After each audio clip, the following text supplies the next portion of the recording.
presentation today is about Saint Abanu. He was a martyr as a child, and yeah, that pretty much. So his early life, he was born in the late 3rd century. His parents were very good Christians. Both parents died when he was 12. There was not much information on this saint, so I couldn't get that much information because we don't even know the exact year when he was born. So we know very little, but we can tell. So when he was still a kid, he went to church and he heard the priest talking about to the congregation to believe in Jesus, no matter what happened. The reason he said this is because there was a king named Diocletian. He was very atheist and wanted to get rid of every kingdom every Christian in his kingdom.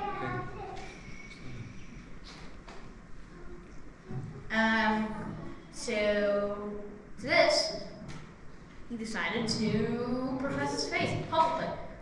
So instead of leaving God, he didn't. He just sided. Trusting that God would protect him. And so in his persecutions into the riverboat, when the governor ordered him tied upside down on a ship mast, though amazingly, the soldiers on the same boat went blind, only to be healed when he prayed for them. And he was also thrown into a cell with poisonous snakes intended to kill him, and he came out unbitten and unpoisoned, and a lot more that were equally as amazing. And eventually he was sent to Alexandria, where he was tortured, beheaded, and received the crown of martyrdom. His artifacts now rest in the Virgin Mary and Saint Abanu Coptic Orthodox Church in Samud in Egypt, and is a Coptic and Christian marvel to everyone. Thanks for reading. How old was he when he was martyred? To my information, 12. 12. I think. 12 years old.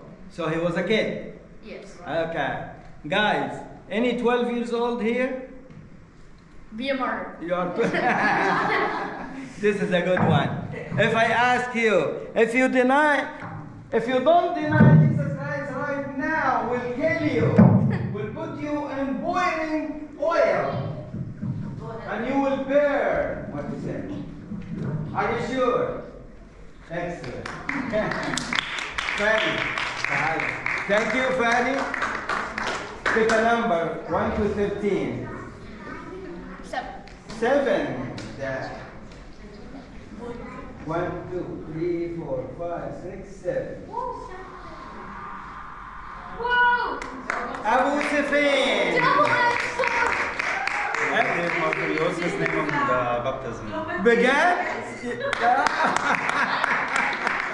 Your name in the baptism is Flobatir Martyrios. Baptismal name.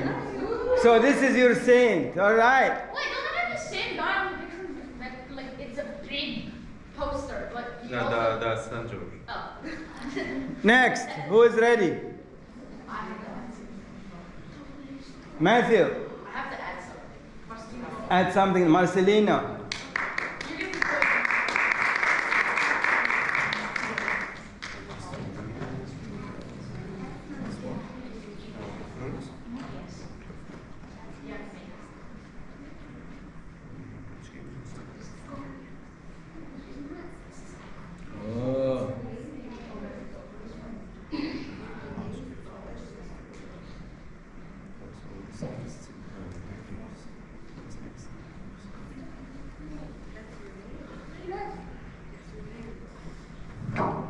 Speak up.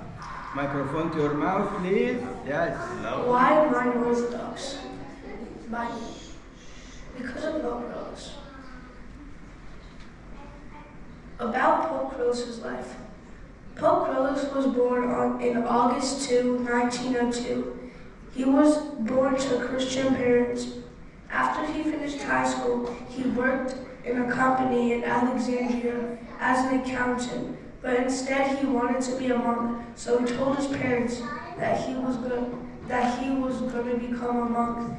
Then he went to the monastery and became a monk. His name being a monk was Azir-ata.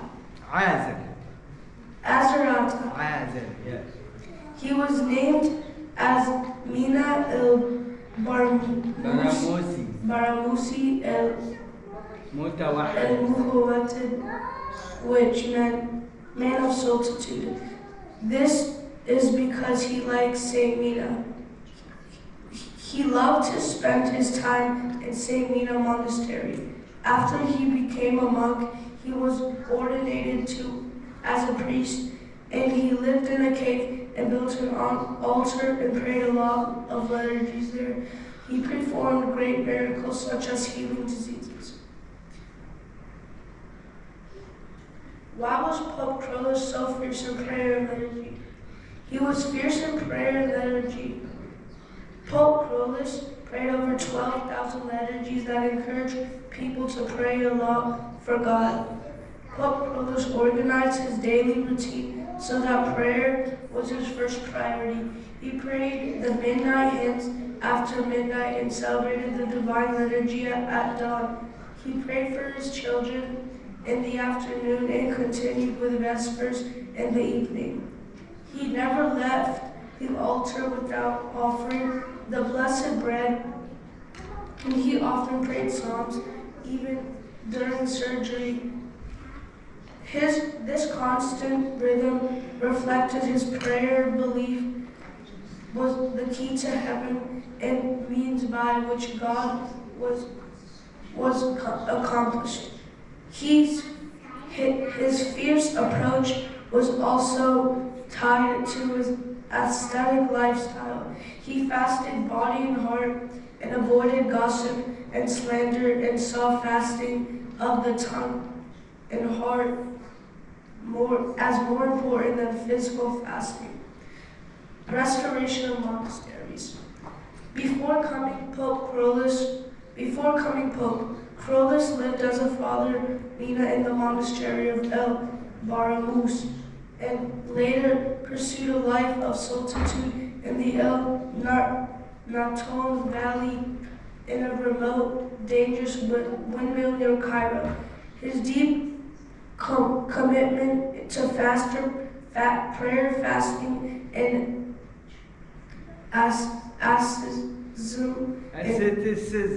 asceticism inspired the church to return to traditional monastic ideals.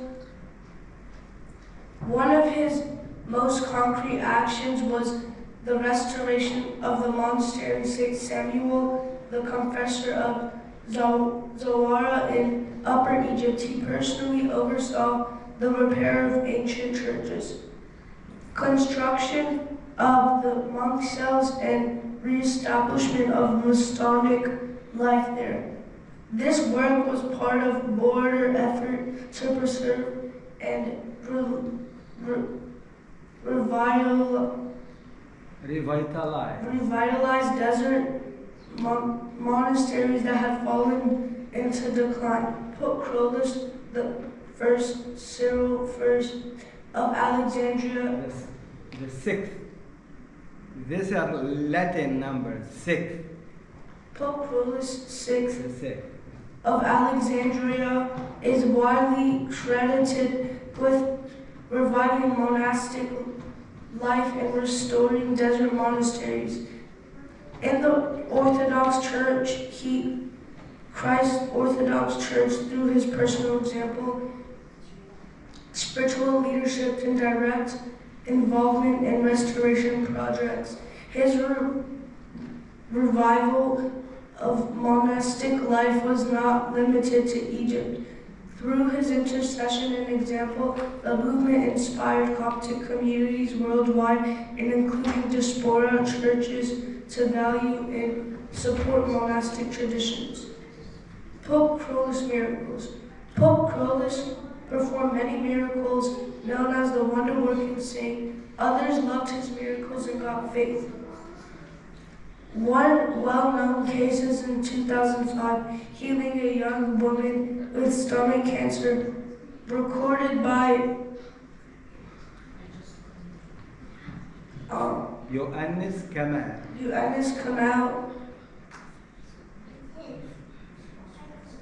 In 2005 in Iraq, his intercession said to have saved the American husband of a Coptic woman deployed from their uncertain death. His solitary life in a dangerous windmill, a God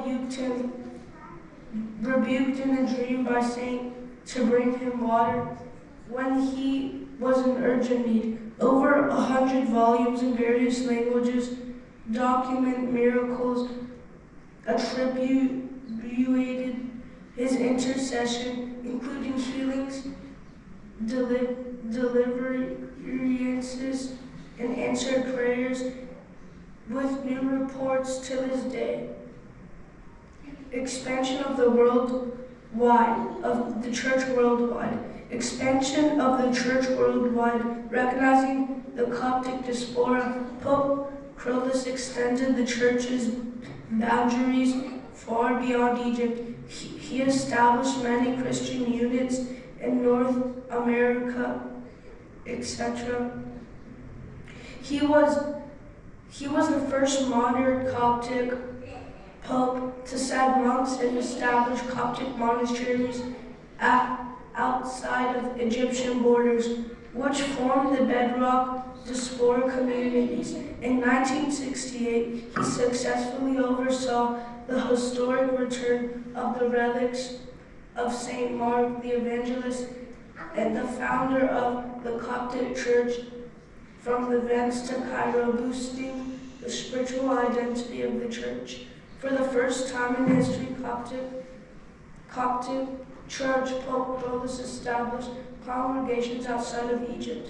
He founded the first parishes in North America, Canada, Australia, and other parts of Africa and Asia. He was the modern Coptic pope to send monks and establish Coptic monasteries outside of Egyptian borders, which formed the bedrock of diaspora communities.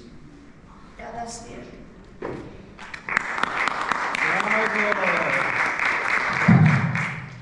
Anybody knows one of the miracles of Pope Kyrillos? Can tell us? I heard that a lot of students would come to him with his textbooks, and he would turn to a page and they'd study that page, and that page would be on chest. He was very famous over this. Everybody got the book before the high school final exam, which is very important in Egypt, and he opened on one page, and always a question come in that page. So that was well known. Oh yeah, my mom.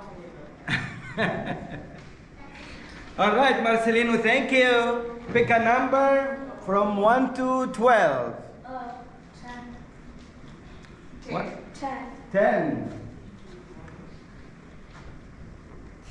1, 2, 3, 4, 5, 6, 7, 8, 9, 10. Yeah.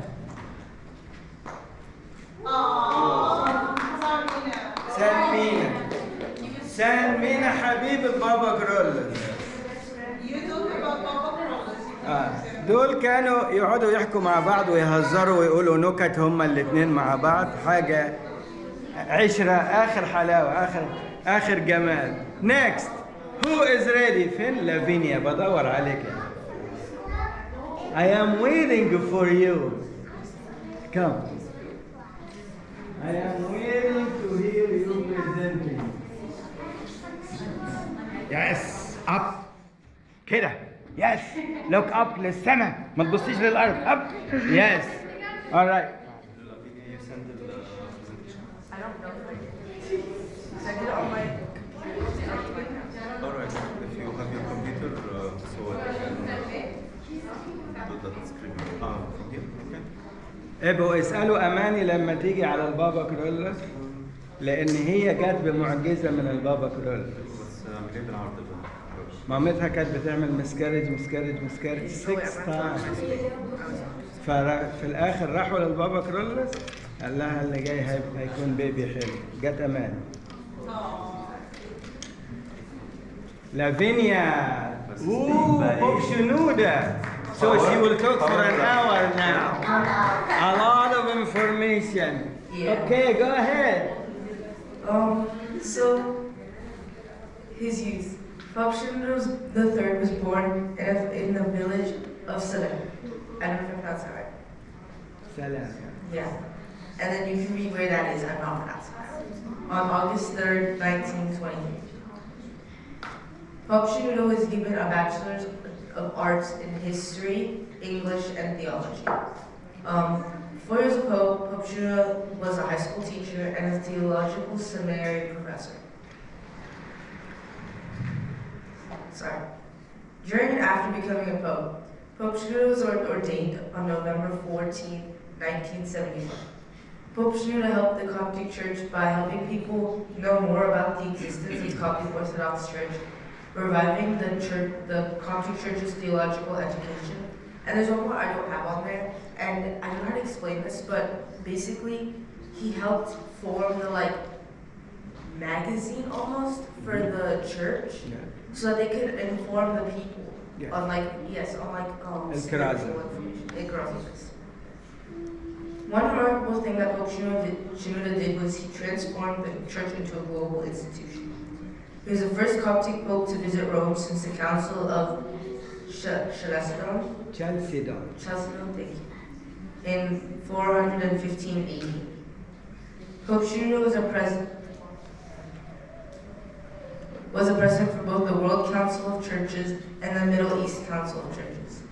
He revived the monastic tradition within the Coptic Church.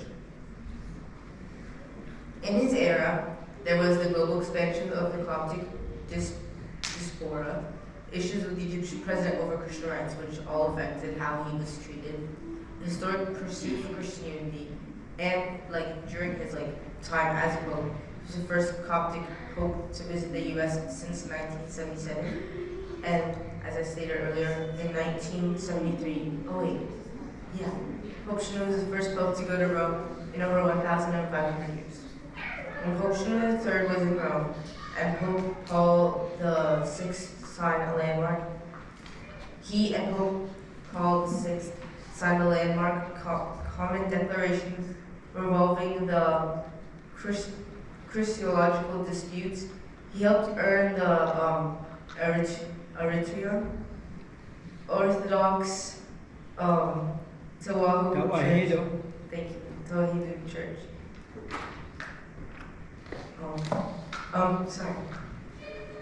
Pope Shenouda had to overcome state exile because Pope Shenouda openly criticized the Egyptian president Anwar Sadat's peace treaty with Israel and accused the government of not doing enough to protect the Copts from rising. I don't know why it says rising, I meant rising. Rising Islamic extremist violence, which ended in him being stripped off of his official authority and exiled him to a desert monastery from 1981 to 1985. But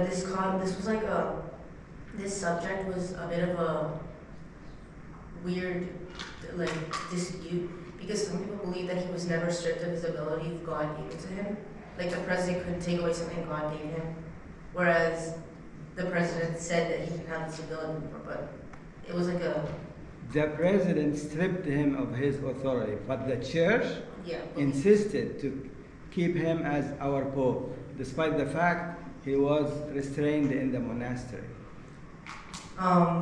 He had to overcome rising sectarian tensions from Islamic groups, strict church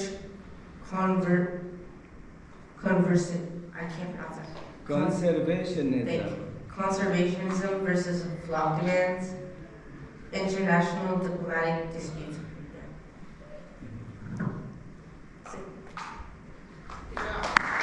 Excellent. Do you know how many books he wrote?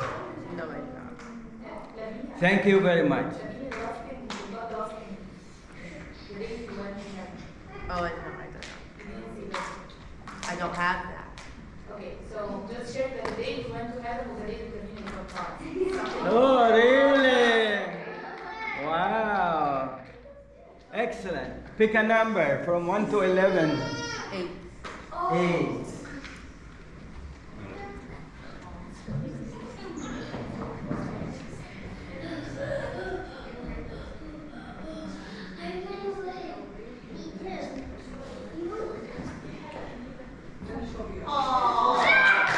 Beautiful.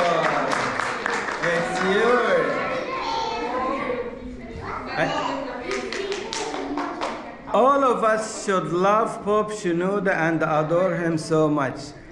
Without Pope Shenouda, we couldn't have this church. Pope Carolus started to send the priests to serve in America and Canada, but it's only one priest serving the whole continent. So it was very, very hard. Once Pope Shenouda started to take the responsibility of the church, he filled the world, not only America, with churches and priests, even in Australia, New Zealand, Japan, Thailand, Bolivia, Argentina, everywhere. And now I can't count. I lost the count how many churches we have in America. Maybe it says Magdi Arab. Around 500 churches. Around 500 churches, Coptic Orthodox in America. So he kept establishing church, not only this, and also visiting them regularly to make sure everything is okay with them. So he is the man that helped us, and we thank him so much. God bless his soul in heaven. Who is next? Matthew's ready. Come, Matthew.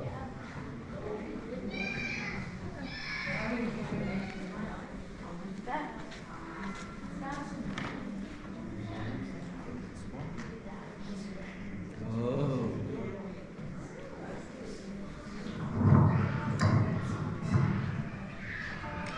Why I'm an Orthodox by who really is Saint Mark. On the 30th of Barmadua, the Holy Church commemorates the martyrdom of Saint Mark the Apostle, the evangelist of Egypt and one of the 72 apostles, the founder of the Church of Alexandria, and the first pope of the Patriarch See of Saint Mark. Saint Mark, whose name was John, was born in Cyrene in North Africa. By the command of the Lord, he came to Alexandria and preached the gospel. Through his preaching and many miracles, including the healing of Ananias, the cobbler, countless people believed in Christ and were baptized. He established the Church of Alexandria, ordained clergy, and became the first pope of Alexandria. As the Christian faith spread throughout Egypt, the pagans became filled with anger on the feast of the resurrection of 68 AD, when Saint Mark was offering prayers and rejoicing the risen Christ. They stormed the church and seized him violently. They found a rope and tied it on his neck, around his neck, and dragged him through the streets of Alexandria with great cruelty. His holy body was torn upon the stones. His blood was shed as a testimony in the name of Christ. That night, while in prison, Saint Mark was confronted by an angel of the Lord, strengthened by the Lord Jesus Christ himself. On the following day, the pagans again bound him and dragged him over the rocks and the stones until he surrendered his pure soul in the hands of God, receiving the crown of martyrdom. The faithful took his holy body and laid it in the church he had established in Alexandria. May the prayers of Saint Mark the Apostle, the evangelist, the first pope of Alexandria, be with us all. Amen. Reason one why I'm an Orthodox. He was an apostle of Jesus, and then he became a saint. He became an apostle of Jesus on about 30 to 33 AD.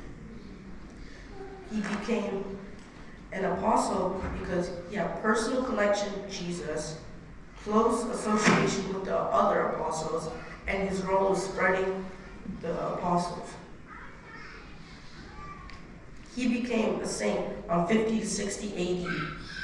You see the difference of a saint and an apostle is for its holiness, and the other, which is an apostle, is the follower of Christ.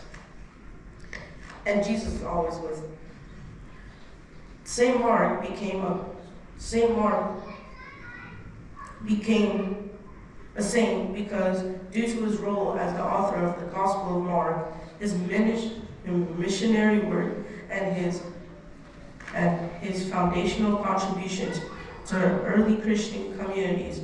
This is one reason why I'm an Orthodox. Reason 2, St. Mark witnessed and explained many miracles in the book of Mark. St. Mark witnessed many miracles, such as Mark chapter 1, 23 to 28, the healing of a man with the unclean spirit of Capernaum. Mark chapter 1, 29 to 31, healing of Simon's mother-in-law. Mark chapter 1, 40 to 45, healing of a leper. Mark chapter 5, 1 to 20, deliverance of a demonic in Gethsemane. Mark 4, 35 to 41,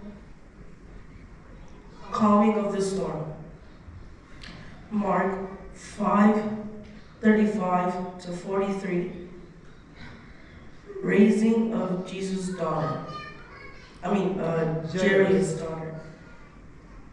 Mark 6, 30 to 44, feeding of the 5,000. These are all confirmed in Coptic reader. This makes us a Coptic Orthodox Christian because it makes us believe more in the Word of God. Plus, he is explaining it for us to understand better. This is reason 2 why I'm Orthodox. Reason 3, St. Mark preached and people believed him and became Christians. St. Mark did preach and the people believed, also became Christians. He started preaching shortly after Jesus' death. He also preached with his gospel in 50 to 60 AD. He stopped preaching in Alexandria in 68 AD. St. Mark primarily preached in Alexandria, Egypt, and traveled through parts of Libya and surrounding regions, spreading Christianity and founding churches. He preached because he wanted to spread the word of Jesus. This is reason 3 why I'm Orthodox. Reason 4, he established the Church of Alexandria. St. Mark did establish the Church of Alexandria on 49 to 61 AD. He did it because Alexandria was a major cultural and intellectual commercial hub, and the ancient world's home to a diverse population of the Egyptians, Greeks, Jews, Romans, and Ethiopians, and others. It was already a center of Greek philosophy, science, and learning with the famous library and a school of Alexandria. This environment made it ideal for spreading Christianity, as it could blend the faith with existing philosophical traditions. When St. Mark arrived, the city was a melting pot of religions, from Egyptian polytheism to Jewish monotheism. And a place of the philosophical debate, Mark's mission was to introduce and establish Christianity in this cosmopolitan setting, creating a Christian community that would thrive alongside and influence other cultures. Reason 5, he ordained bishops, priests, and deacons. St. Mark did ordain bishops, priests, and deacons. St. Mark the Apostle arrived in Alexandria around 55 to 61 AD and began organizing the church there. Upon his arrival, he structured the church worship and ordained a bishop, and 7 deacons, and established the famous School of Alexandria. He did it to ensure continuity, organization, and sacramental integrity of the church. This is why I'm an Orthodox, presented by me. Very, very good. Very good job. Everybody should know all these details about San Mark. Okay, Matthew, thank you. Pick a number. And one to 10.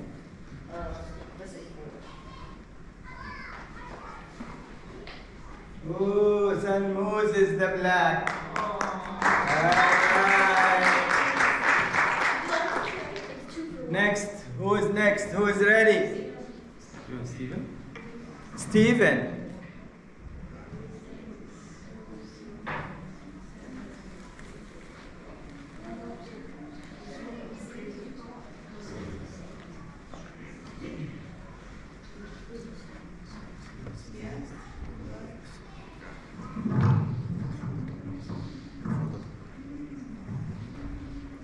Habib Jerkis.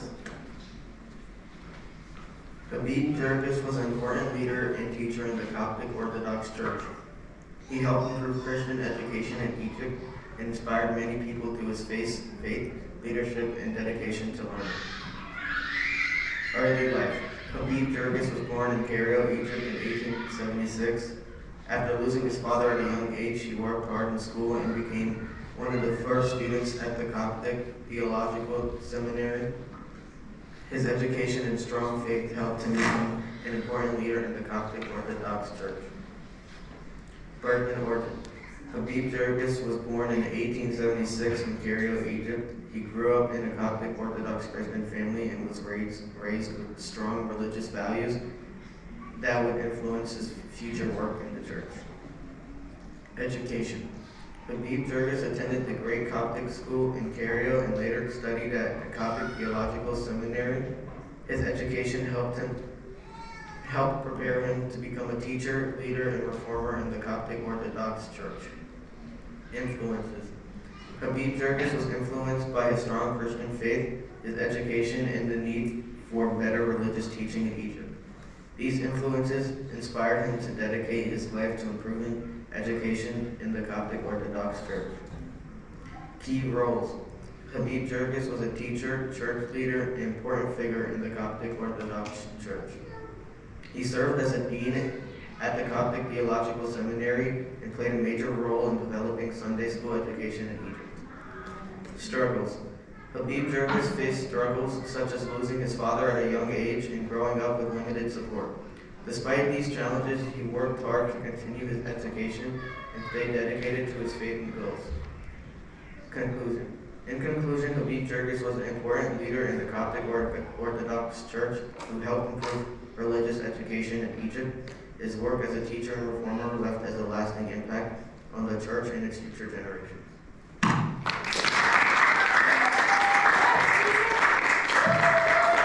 Thank you, Stephen. Guys, you know that Habib Jerkis is the teacher of Pope Shenouda. Okay? They established the Sunday schools. Yes. Before Habib Jerkis, we didn't have Sunday school in all churches. Up till now, in the Ethiopian church, other churches, no Sunday school. Only the Coptic.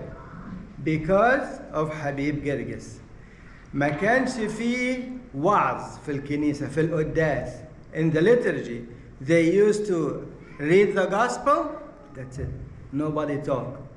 He started to teach during the liturgy about the gospel reading. So he established this. And Sunday schools. Another important thing المعلمين. تعرفوا المعلم بتاع مصر؟ معلم الكنيسة. Before him, المعلمين دول ما كانش حد مهتم بيهم خالص. He established an institute for these cantors. ولسه موجود في مصر. Many people are graduating from it. This is to keep the hymns and the Coptic language and rituals of the church. So he did a lot to our church. Just to let you know, one of our small altars here after his name, Habib Gilgit. I can't remember this one or the other one. It's this one. Just Habib Gilgit, the other one is Pope Carolus. Okay? Thank you, Stephen. Pick a number, please. 1, 2, 3. Pope Carolus. Great. Next. Who is ready? Who did not present? Are you ready? Come over. Wow.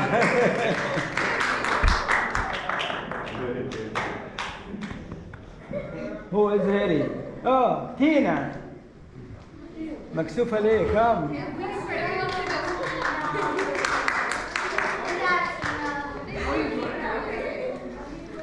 After 10 years, you will present, okay? Oh, Tina has an assistant. Wow, that's holding awesome. the picture.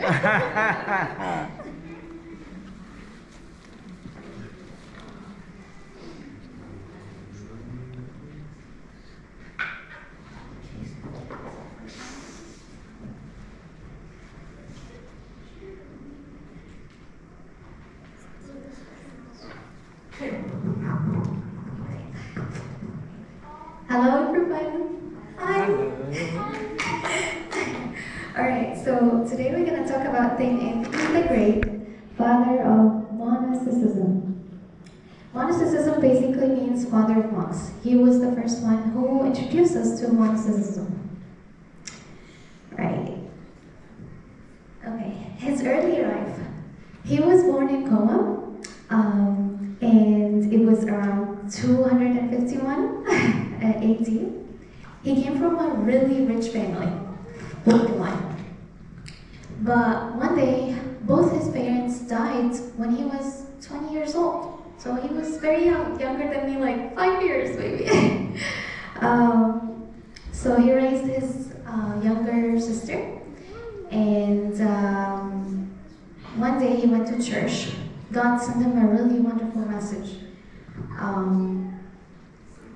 This message it was from Matthew, Gospel of Matthew, and if I remember correctly, the verse was saying, sell everything and to the poor in order to have a perfect life. And he sold everything, literally his lands, his possessions, his money, everything, just for the poor, which is really strong of him. Most of the people nowadays in our culture just love money, worship money. So that was really very spiritual and inspiring of him to teach us to give everything to the poor. So he left everything. He went to desert to worship God, get closer spiritually to Him, lived a life of prayer, simplicity, and he became one of the first Christian hermits. So he chose the life only focused on God. So that was really inspiring. His life in desert. Of course, the devil wouldn't leave him alone. He's gonna tempt him in any way. So he kept having temptation after temptation. Probably the devil was trying to remind him of how he lost, like, in the rich life, like he lost all his money, now oh, you live in desert, or reminding him of all his, like, his sins or whatever. So he's tempting him in different ways, but he stayed strong. Despite his young age, he stayed strong in his faith, and he didn't fall into sin. So, yeah, he remained faithful. He trusted God, get every day closer and stronger to God. So, yeah. And his contribution to church. He inspired every monks and every nuns, like everyone, to become nuns and monks. And he helped establish the foundation of Christian church. He helped taught us how to live only to God. And that's by being a monk, on how to be a monk, because he became the first one to be a monk. He taught humility, obedience, and prayer. and self-discipline. And we saw the self-discipline when he was getting temptation from the devil despite his young age. So that was really strong with him. Most of us, we fall in sin quickly, but he still stayed strong. He influenced a lot of monasteries through Egypt. Everyone literally came to visit him for like help and guidance, spiritually guidance. His example shaped Christian monastic traditions that continues today. So the story behind the monastery. According to traditions, Saint Anthony spent many years living in eastern desert of Egypt. He was living in a cave, and after his death, his followers built a monastery nearby his cave, and it's in the Red Sea in Egypt. If anyone wants to visit, the monastery became a center for Christian monastic life. Remains one of the oldest and continuously inhabited Christian monasteries in the world. Right. And why is it important? It's the oldest, most Christian in the world.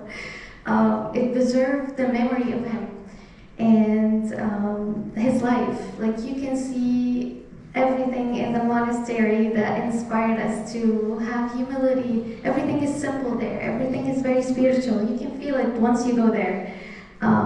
He taught us humility, devotion. So whenever you go visit him, you will feel his presence. The monastery remained an important lineage site for Christians from around the world. So please visit.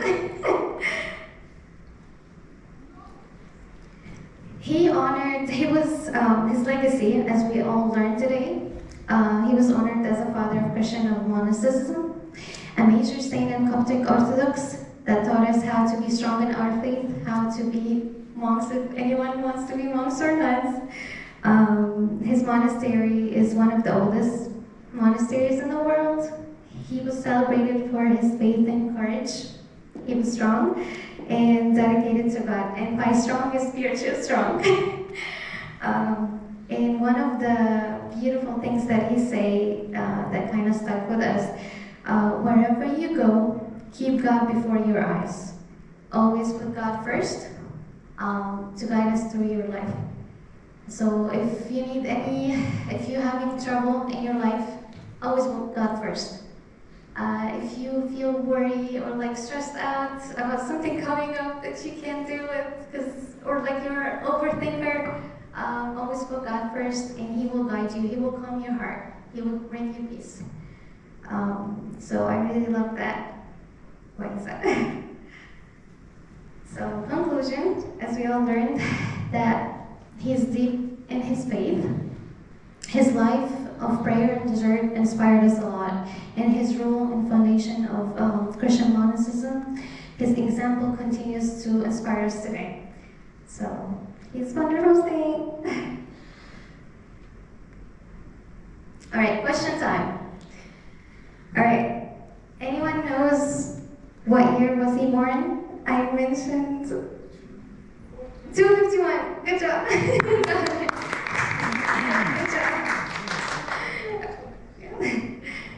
Yeah, okay. Yeah. What is he famous for? Yes, good job, Matthew. He was father of monks. You're good. Okay. What did he choose to give his life to? God. Good. Good job. The end. Thanks for looking. Oh, that's cute. Very nice. Thank you so much. Thanks a lot. Who visited St. Anthony Monastery? Raise your hand. Who drank of the water of St. Anthony Monastery? Did you go to the water running and took water like with your hand and drank it like that? No? How it comes? Okay. Can you ask something about St. Anthony? I realized that he had the literal exact same childhood as St. both of his parents died when he was 12. And both of his parents were very good Christians. And he was very rich, but he gave most of his wealth to the poor. They had the exact same job. Excellent observation. Excellent. I had one last thing. Yeah. I forgot to mention.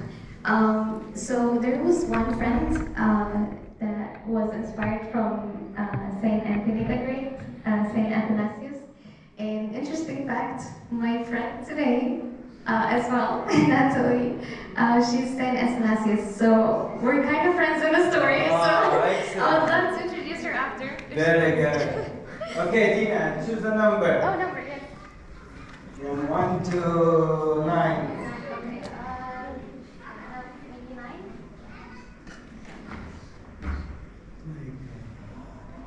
Saint Anthony and Saint Paul together. Clara, choose a number. 7. 7.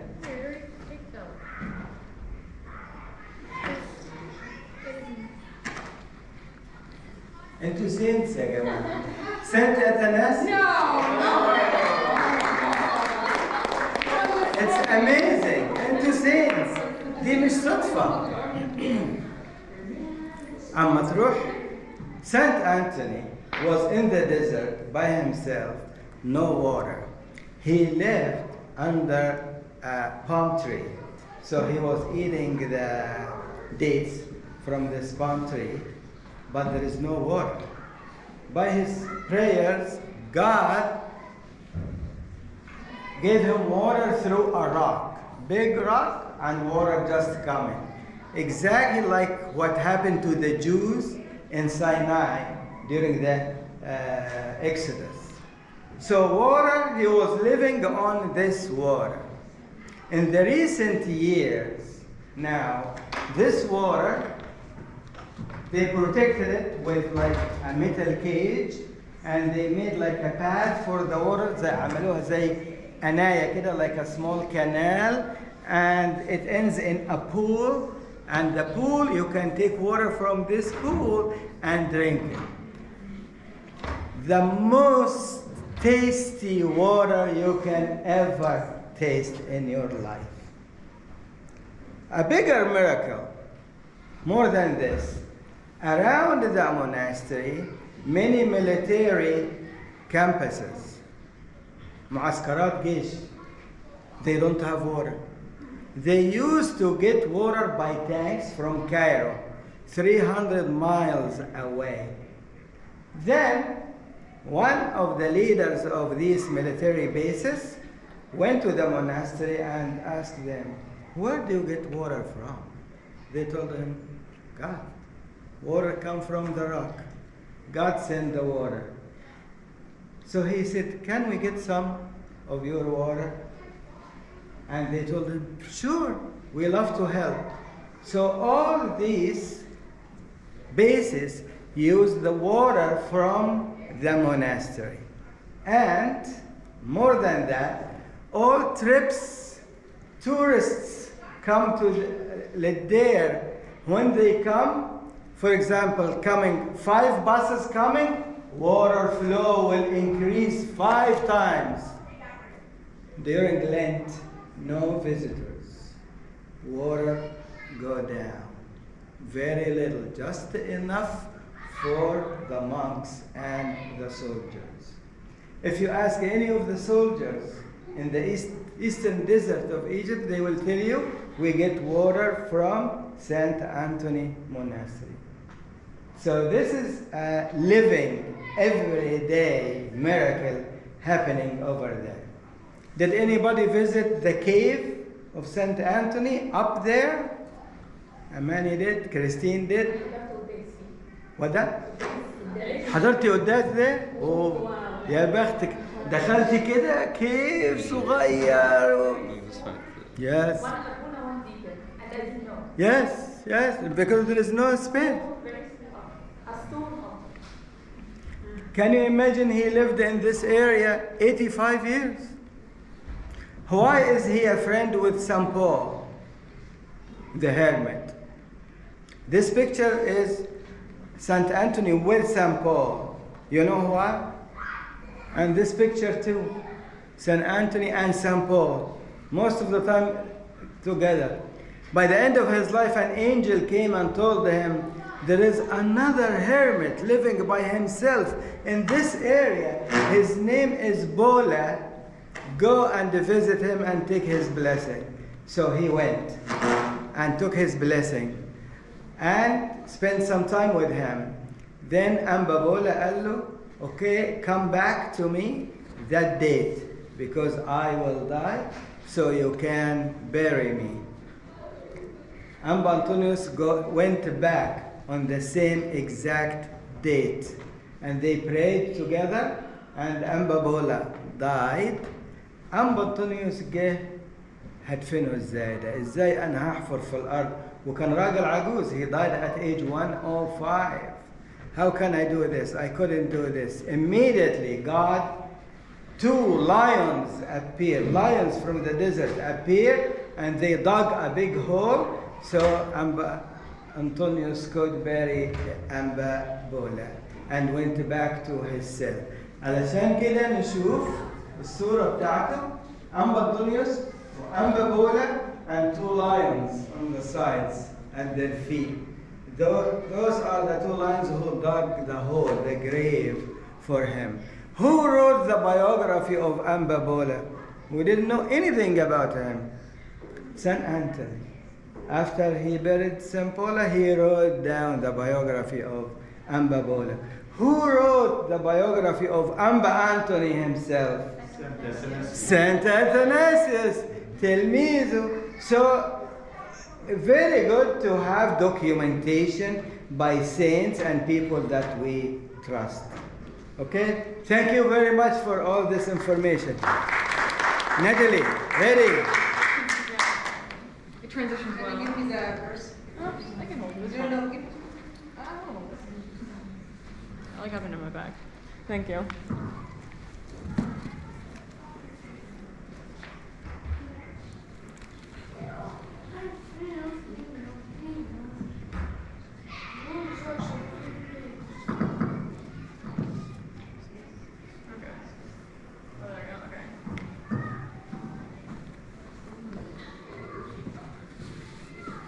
So, rules are pretty weird sometimes. Oh, there we go. Because like some of them, they make sense. No speeding in a school zone, wash your hands after you're an employee after the bathroom, don't run in a pool. They make logical sense. But some rules don't really make sense. For example, in 2006, Alabama passed a law saying that it's illegal to wrestle bears. That feels like common sense. I feel like our tax dollars go towards paying the salaries of the lawmen who spend their whole time passing a law that feels like common sense and it's a waste of everyone's time. But actually, Alabama had a massive bear problem. There was a massive underground bear ring, and a lot of people were getting seriously hurt. So they passed a law to help it. So even though it doesn't intuitively feels unnecessary, it's necessary because explicit language is very important in rules so people don't misunderstand and do stupid things. And this is very important in religious doctrine. So let's jump to Egypt in the late 3rd century. There was a bunch of kids playing in a river. But they weren't actually doing it like these kids over here. They were instead in the river playing baptism. And the kid leading it was Athanasius, St. Athanasius as a child. And the Pope at the time, Pope Alexander, he was watching from his window and saw the kids playing baptism very well. So he came down and came closer, and he heard that St. Athanasius was saying it perfectly. So then he called the kids, or he was like baptizing like pagan kids. So then he called the parents of all the kids and was like telling them, this is an incredible thing your son did. And actually, because he did it so well, he considered an actual church baptism, official by the church. So these pagan kids got baptized by some random child. So immediately, Pope Alexander took him as a deacon and studied under him. So he ended up with a pretty great education. I mentioned Pope Alexander, the head of the Coptic Church, but also mentioned earlier, St. Anthony was a teacher for him. And he also ended up studying at the Cathedral School of Alexandria, a very prestigious, very nice school at the time. So he ended up as a very well-educated, smart person. At the same time, though, there was another rising educated person, which was studying in Turkey at Antioch, a big center of Turkey at the time, was a kid named Arius. He had a very good education and ended up founding Arianism. So that Arianism believed that Jesus was a lesser figure than God, and he did not exist in the beginning with the Father, unlike John 1, which explicitly does say he was with the Father and they're equal. So this all came together in 325 AD. What happened then? Does anyone know the significant event in that year? Yes, Betty? He literally baptized a child as a child. That already happened. No, this is years later. I believe Nicaea Yeah, First Council of Nicaea. Very significant event, which primary goal was to resolve theological disputes. Which the biggest one of the situation though was Arianism, because this was a growing heresy in the early Christianity. So even though he was only a deacon, not even a priest, he ended up being the primary figure fighting against the misinformation of Arianism. Some stories say during the council he was baptized as a priest, but I couldn't find it online anywhere. So to my knowledge, he was only a priest, but some stories say he was baptized, or he was made priest during the council so we could keep arguing some more. And because of this, the Nicene Creed, which we say in the liturgy multiple times, every single time, ended up being founded as a core fundamental doctrine for all Christians. And this doctrine is very important because if you don't believe in this doctrine, you're not considered a Christian technically. So he was a very important force for the founding doctrine of the church. And that's the end.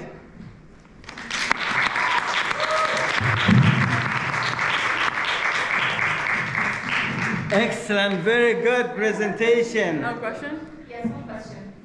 Material's amazing. So just one question. So what do you mean by having the rules and connecting it with those incidents that you shared? Wait, can you say that one more time? I didn't hear it from. Wait, actually. You mentioned that the rules are relevant to the incidents that you provide as evidence. So what's the point that you want to show us? I think rules often, of course some of them are intuitively obvious, but many rules aren't obvious. And especially with in legal stuff, I mentioned it briefly earlier, laws happen because a bad incident happens. For example, on the detergent things, it says keep away from 3-year-olds. That's because children swallow them. They have to make rules after incidents. So we see the Nicene Creed happening after incidents of misinformation because people don't think to write it down until there's a rising into misinformation. So yeah, this is how everything happens. After an incident, people have to fight against it. Yeah. That's really good. Thank you. Question for you, another question. Oh yeah? Did he suffer a lot because of this? Oh yeah, I didn't mention in the presentation, but he ended up being exiled 5 times because Arian's followers kept going after him. Can you come here in front of the camera, please? Ah, dang it, sorry. Start over. Repeat this part. So yeah. His suffering, his pain. As Pope St. Athanasius it was exiled 5 times because the followers of Arius kept going after him over and over. He was in very much life and death situations many times in his life during his popehood. Yeah. He said it's a face statement. All the world against Athanasius and Athanasius against the world. كل العالم ضد أثناسيوس وأثناسيوس ضد العالم. I love this so much because at some point most of the churches in the world followed Arius. So they told Athanasius, now the whole world is against you, to scare him. But he said, and I am against the entire world. This is in Latin called contra mundum, against the world. So he is called and known as the contra mundum saint, ضد العالم. أنا عاوز كلنا نحفظ الكلمة دي ضد العالم because all of us are contra mundum or should be contra mundum. إحنا مش مع العالم، إحنا against العالم. Okay? We are all contra mundum like Athanasius. Thank you so much, Natalie. That's fantastic. Oh yeah, pick a number. Pick a number, please. How many are left? It's 1 through what? 2, 4, 6. I'll take 3. Take 3. I love this saint so much. You need to read about him. Oh. Maybe most of you don't know who is this. This is Macarius, Bishop of Kenya, who died during praying the liturgy. Actually, he died one time, went to heaven, saw his place in heaven, then came back. God sent him back and stayed few years, then died again and went to heaven. Many miracles happened, and so many books are written about him. Up till now, his shrine back in Kenya, where he is buried, many miracles happened. Amba Macarius of Kenya. All right? Congratulations. Thank you. Who is next? Who didn't present? Who is ready?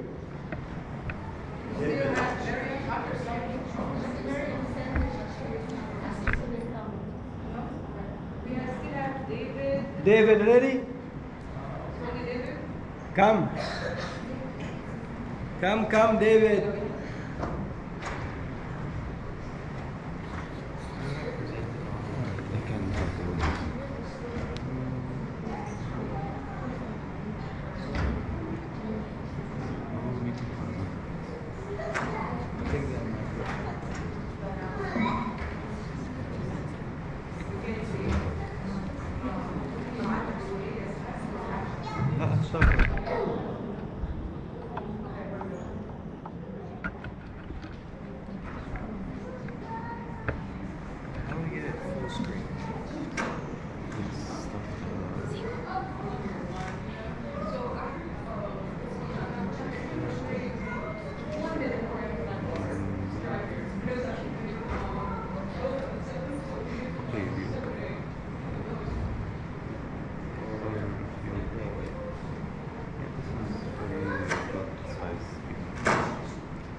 Saint Cyril the Great of Alexandria. So who was he? He was born in 376 AD in Alexandria, Egypt, and he was raised in a deeply Christian family. His uncle, Patriarch Theophilus, taught him about faith and theology and educated him in the great city of Alexandria. He rose and became one of the most influential theologians in the early church. In 412 AD, Cyril succeeded his uncle Theophilus as Patriarch of Alexandria, taking charge of one of the most influential centers of Christianity in the ancient world. He led the church in Egypt with strong conviction, decisive leadership, and a deep commitment to defending the Christian faith. And he was very smart too. One thing he was very good at was connecting the Old Testament prophecies to what happened in the New Testament. And he even wrote an in-depth descriptions of the gospel. And he was also a great defender of the Orthodox Christology. And basically what happened was he was competing against in the council of Ephesus against an Nestorian belief, which taught that God and Jesus, the human part of Jesus, was actually different from the holy part. And they also preached against the concept of the Theotokos, Mother of God, and wanted to instead change it slightly to Mother of Christ. But he believed that was wrong. The Nestorian belief taught that Christ was divided into two separate persons. It insisted that Jesus Christ was one person, fully God and fully human, with both natures perfectly united. Defending this truth, St. Cyril helped preserve the Church's understanding of who Jesus is, his death, life, and resurrection that he brings to humanity. Because of him, all churches now have the correct belief, and he was so influential. Not only that, but if any of you have used your phones before, you might have noticed that there's a liturgy called Liturgy of St. Cyril, because what he did was he adapted the original liturgy from St. Mark into Coptic, and it's still widely used in many Orthodox churches today. So, what actually happened to the Council of Ephesus? At the Council of Ephesus in 431 AD, St. Cyril defended the declaration of St. Mary as Theotokos, Mother of God, and his steadfast defense of Christ's divine and human natures was one of the most important doctrinal victories in the Church's history. Now, the literal legacy. St. Cyril's writings are pillars in Christian theology. His 12 Anabasis define Orthodox Christology, while his biblical commentaries on John and Luke gave insight on the Scripture with depth. His theological passages, including on the unity of Christ, continue to shape the Church's standing of the Incarnation. And he's known as Doctor of the Church. St. Cyril of Alexandria, honored by both Catholics and Orthodox Christians for his profound influence on the Christian theology. He has a feast day celebrated on January 18th and June 27th for Catholics. And not only that, but in 1882, Pope Leo VIII declared him a Doctor of the Church, recognizing how much his lasting contributions to the faith, writing to the incarnation of the iniquity of Christ's divine and human natures, continue to shape Christian beliefs and remain an important part of Christ's theological tradition today. What can we learn? Because it's cool to see that there are saints that do great things, but how can we apply what they did in their lives, what they taught, and what they stood for to our day-to-day lives? And what we can really take away is that standing up for your faith is having the backbone to protect what you care about, and not caring about what others think if you think it's wrong. There were many prominent church leaders who went against him and disagreed with him. It would have been way easier for him to just agree and make things way simpler. But he still stood for his values. He didn't quietly go with the crowd. He did his homework and spoke up because he knew that it would compromise the core beliefs of the foundation of the church. It challenges us to truly know what we believe and to do so with our own values. And we might get tested by the culture around us and the environment around us, but even still, we should still stand to what we believe. And that's what we can learn from St. Cyril. Excellent. Do you like St. Cyril now? Yeah. After reading about him? I want to clarify one thing.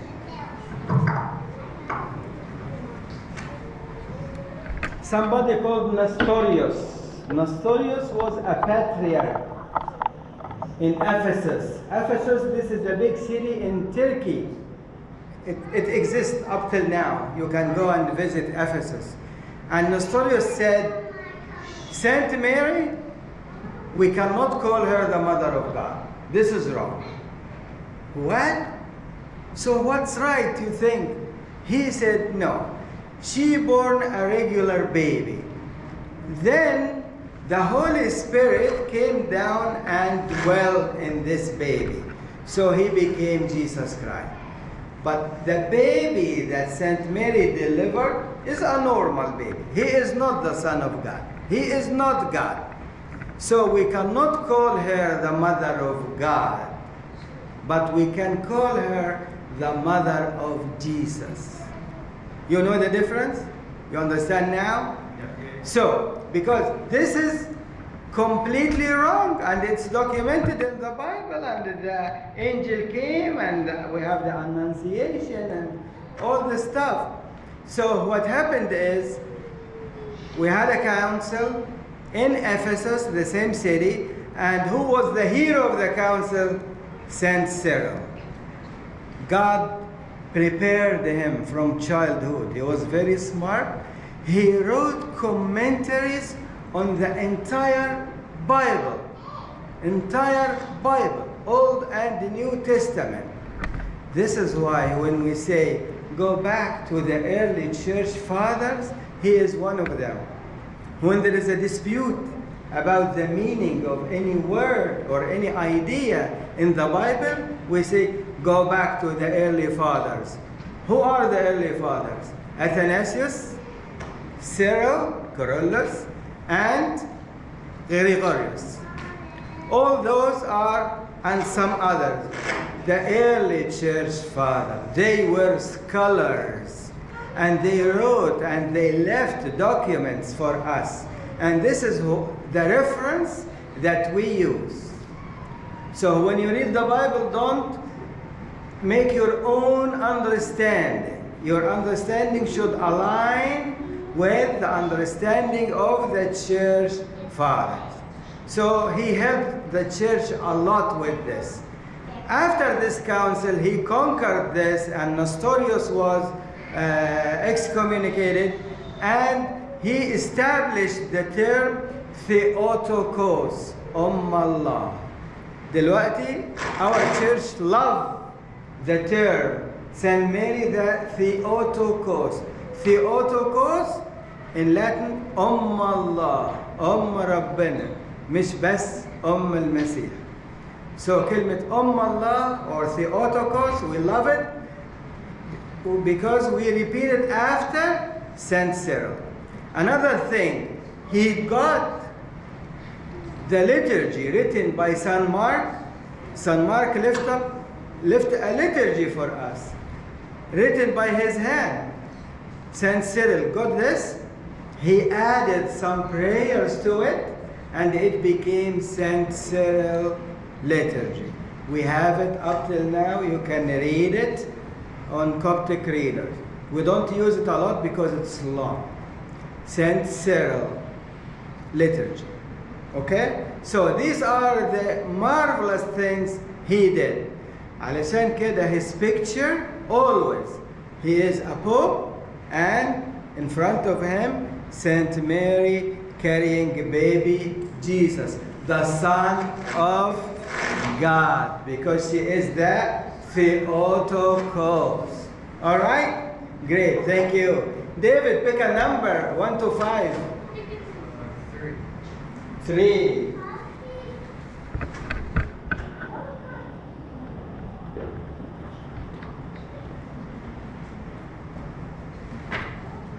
Again, one of the saints that I love so much. You know who it is? You go and read about her. Tamar Irini. Big saint. Read more about her. It's excellent. Thank you, thank you. Who's next?